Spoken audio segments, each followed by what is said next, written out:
Sonal, are you going to clip the coupon like Bill Gross did at the bottom of PIMCO years ago, or can you find total return in fixed income next year?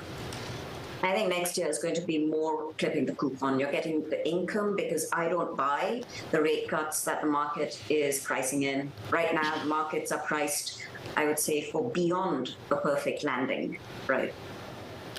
Given that, then, what's your call on the bond market now, Sonal? We've had this big correction from 5 down to 450, down to 440, briefly 430s this morning. What's the call now? It's been too fast. I don't think it's underpinned by fundamentals, and I do think we're probably going to get a reversal. So I think that closer to 5 is a lot closer to where the bond market needs to be. Does it happen in the next week, 2 weeks, or even this year as we rally into year end?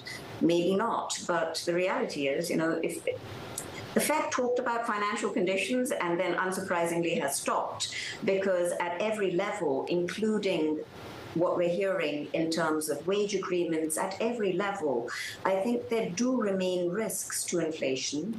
And while I think the Fed will certainly there's a lot of data supporting the Fed remaining on hold, there isn't enough data supporting the pace of rate cuts next year that the market is pricing in right now. So that's the part which I think is unlikely to materialize. So now let's get your view on flows, please. A lot of people are waiting for the extension trade. People going from the front end to locking in higher yields for longer.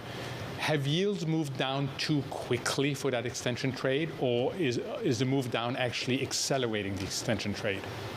So, I think that right now we continue to see, Mohammed, I think that the speed has been too much. So I still think that there's serious risk to the trade. I don't think this is the real extension trade yet, because there remains a lot of money at the sidelines.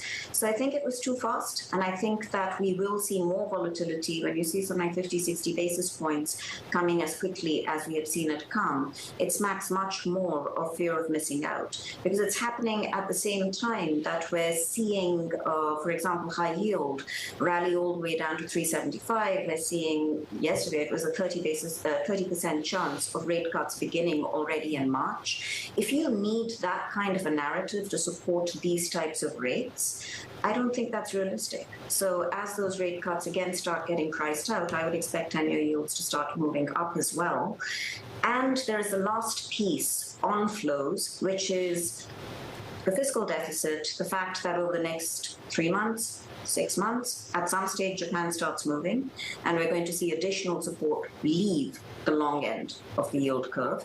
So there are just many reasons not to fear that this is the beginning of that serious rally.